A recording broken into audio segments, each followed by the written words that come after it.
Moj Messi, junačino, pa niste vi ni za kurac, ej.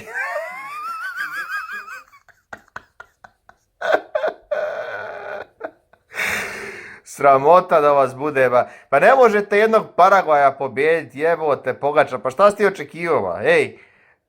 Da si bio pametan kad su te Španci ganjali da igraš za njih, da haraš, mogo si harati Evropom i svijetom, mogo si biti i europski, svjetski prvak, najbolji igrač svih vremena, ovako si ispao papa, koja će čovjek igrati za Argentinu, jebala te Argentina, pa vidio nisi za kurac, vola.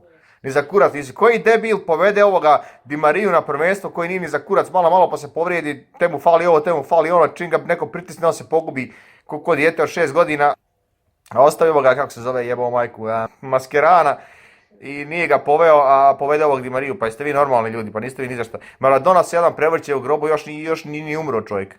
Ni umro, nije već sad u grobu prevrće, salto pravi. Pa nisi ti, bez Barcelone si ti niko i ništa čovječe, bože, ej. Pogledaj samo statistike kako su mu opale, kako su Xavi i Iniesta otišli u penziju. Ili gdje su već otišli u pizdu, materno, nije bitno. Od kako su napustili Barcelonu, eto, pogledamo samo statistike, opalo. Ode dol, ode nizbrdo sve. Čuj, kaže Messi, ma kakav Messi, kakva Argentina, ba ovo je bruka. Bruka. Sa ovakvom igrom i Katar će oštiti kurčeve na vama, mada vi to već znate.